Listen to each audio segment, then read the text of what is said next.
Good morning class all. आपने हिंदी व्याकरण में पहला चैप्टर पढ़ा था भाषा और व्याकरण, जिसका हमने आपको एक्सरसाइज वर्ड और उसके अंदर फिलअप मैचिंग जो भी वर्ड था एक्सरसाइज का वो मैंने आपको भेज दिया है। अब दूसरा चैप्टर आता है वर्ण विचार। तो वर्ण विचार क्या? तो अब क्वेश्चन आता है वर्ण विचार है क्या। अभी जैसे अपने उस दिन आपसे कहा था कोलम आप लोगों को याद नहीं रहती है, तो ये देखिए कोलम ही है, हमने ये लिखा है, ठीक है। तो इस कोलम में हम लोग सबसे पहले आता है वर्ण किसे कहते हैं। तो ये सब वर्ण है, जैसे एक एक करके इनको सब वर्ण बोला गया है। तो हम कह सकते हैं वर्ण किसे कहते हैं, उसके अंतर्गत में भाषा की वह सबसे छोटी से छोटी इकाई जिसके हम और टुकड़े नहीं कर सकते वर्ण कहलाती है। मतलब हम अब जो पूछो का है, अब का को कैसे करें। अब जैसे कमल लिखा है, ठीक है, तो कमल में 3 वर्ण आ रहे क म ल, लेकिन इसमें भी कुछ छुपे हुए हैं।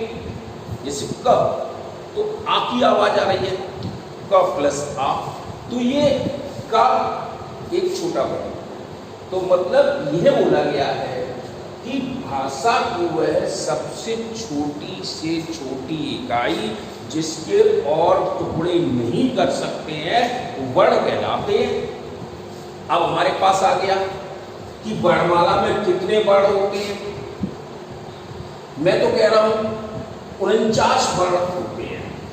49 वर्णों की वर्णमाला वर्ण कहलाती है। लेकिन आपकी बुकों में 48 है, 48 दिए गए। तो इनको कैसे भागों में बांटा है? जैसे आप देखिए 49 वर्ण पूरे हैं हमारे पास, लेकिन हम आपको 49 को गिन के दिखाएंगे, ठीक है। अब यहाँ पर वर्ण बांटने का पहला है स्वर, दूसरा है व्यंजन, तीसरा है अयुग्म। ये हमारी वर्णमाला के बांटे गए हिस्से 3 विभागों में बांट दिया, स्वर व्यंजन अयुग्म। अब स्वर कितने होते हैं तो आप पढ़ चुके हैं। स्वर गिना 11 है, 11 जैसे गिन सकते हो 1 2 3 4 5 6 7 8 9 10 11। तो 11 स्वर ये तो आपके पक्के हैं, ठीक। इंग्लिश में इसको वॉवेल कहा गया था, जिसमें ए ई आई ओ यू, उसमें 5 थे, लेकिन इसमें 11। जैसे छोटा बड़ा छोटी बड़ी छोटा वो बड़ा वी ऋषि, वी ऋषि इसी के अंतर्गत आता है। छोटा एक बड़ा एक छोटा वो बड़ा। अब आते हैं व्यंजन। व्यंजन हमारे ऐसे किताबों में 33 लिखा है, 4th क्लास 33 लिखा है, 8th क्लास 35 लिखा है। तो हम इसको कैसे बांटें? तो बात सत्य है कि वर्णमाला में जो व्यंजन होते हैं वो 35 ही होते हैं। ये 2 अतिरिक्त वर्ण आते हैं, ड और ढम। ये 2 अतिरिक्त वर्ण लगते हैं। जैसे पहाड़ी लिखोगे आप, ठीक, तो पहाड़ी में जो अंतिम वर्ण होता है अंक की बिंदी लगाई जाती है नीचे। जैसे पहाड़, पहाड़ पे लिखा है ना, इस तरह से लगता है। अंतिम वर्ण जो होता है वो अतिरिक्त वर्ण कहलाता है। अब ये 35 कैसे गिनते हैं हम? क ख ग घ इया। तो ये हमारा का वर्ग हो गया, क्लासिफिकेशन ऑफ व्यंजन, यानी कि का वर्ग में ये तो पढ़ा है आपने, चा वर्ग में, टा वर्ग में, ता वर्ग में, पा वर्ग में। तो हम ये क्लास उसके हो गई।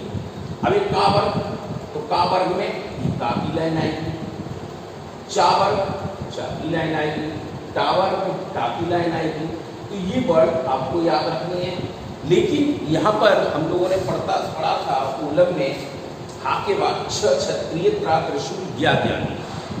ये तीन शब्द नहीं होते। ये तीन शब्द हमारे द्वित्व व्यंजन, संयुक्त व्यंजन इनमें चले जाते हैं।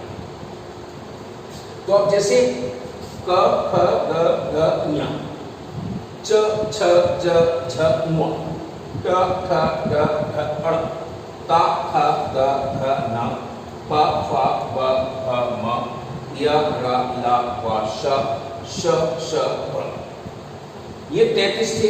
अब दो अंतिम वर्ण, जैसे क्लास 4 तक तो आपके आ तक लिखा था 33, लेकिन अब आपके में, अब आप बड़ी क्लास में आ गए तो ढ और ढ की आवाज और लगाता है।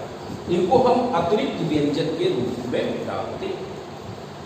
तो ये हमारे इस तरह से 35 व्यंजन है। 11 स्वर हो गए, कितने हो गए? 35 और 11 46, 46 हो गए। अब 3 अयोगवा होते हैं।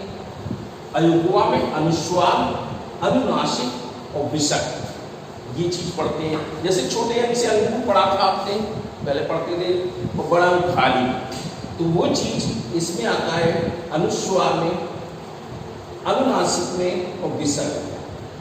तो ये आप याद रखेंगे। इसको अपने रजिस्टर पर नोट भी करना है। सबसे पहले अपनी विचार प्रकट करने हैं, गोलक के रूप में लिखना है, फिर उसके बाद एक्सरसाइज पर लिखेंगे। ऐसी बात नहीं है, अभी हड़बड़ाओ पर, जल्दी नहीं है, आराम से इसको करना है। अब हम इसको स्वरों में चलते हैं। तो स्वर कितने प्रकार के? पहले तो ये है कि स्वर किसे कहते हैं, स्वर है क्या चीज, वॉवल है क्या चीज।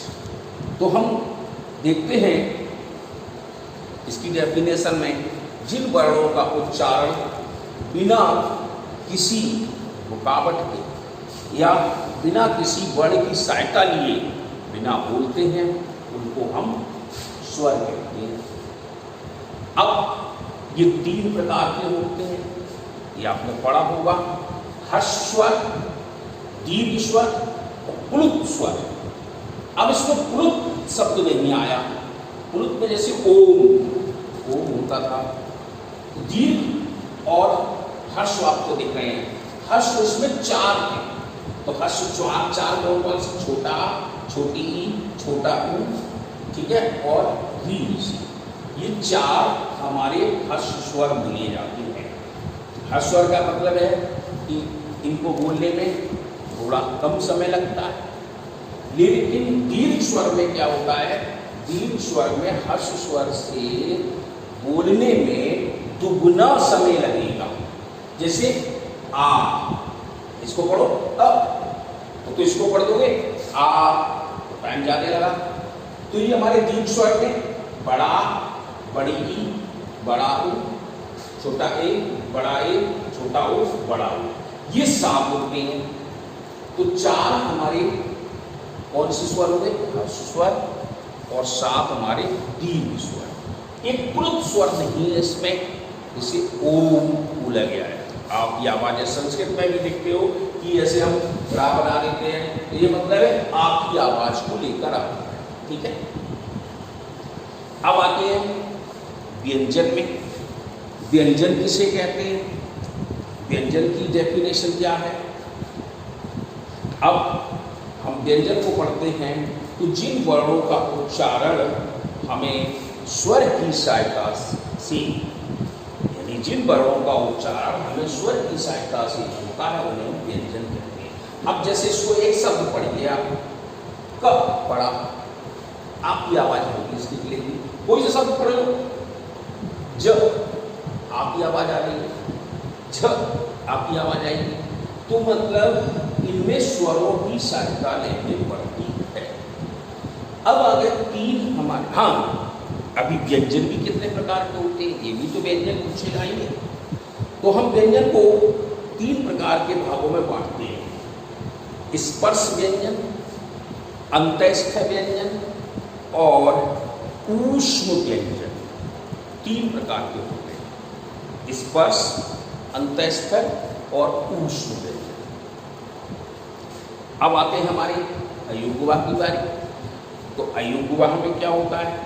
ये भी क्या होता है, इनकी भी सुन लीजिए आप डेफिनेशन में। ये वर्ण ना तो स्वर होते हैं और ना ही व्यंजन होते हैं। मतलब वर्णमाला में इनका रूप ना तो स्वर में आएगा ना व्यंजन में आएगा, ये अपना एक अलग स्थान रखते हैं, तो इनको हम अयोगवाह कहते हैं। और ये 3 प्रकार के होते हैं, तो हमने आपको लिख दिया, अनुस्वार, अनुनासिक, उपसर्ग। तो यहाँ तक ये आपका आज है। वैसे देख रहे हो और भी है आगे, ऐसी बात नहीं है।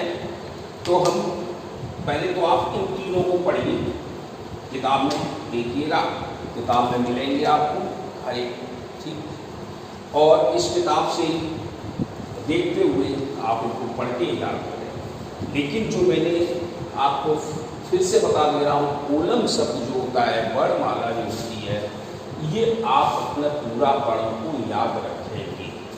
और मैं तो कहता हूँ इसको रजिस्टर में इसी तरह से लिख लें। स्वर कौन सी थी, व्यंजन कौन सी थी, और अयोगवाह कौन सी थी, इन तीनों को लिख लेंगे और आप फिर क्वेश्चन आंसर की एक्सरसाइज करें। जिससे क्या होगा कि आपको याद होगा, अगर एग्जाम में आता है वर्णमाला लिखो तो आप पूरी वर्णमाला लिख सकते हैं। तो बस एक इसमें छ, त्र, ज्ञ ये नहीं लिखा है इसमें।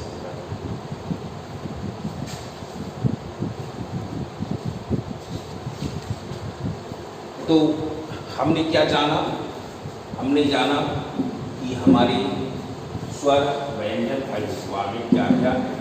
तो कल इसकी हम डिटेल आपको पूरी पढ़ाएंगे कि कैसे कैसे इनकी डिटेलों में वर्णन किया जाएगा।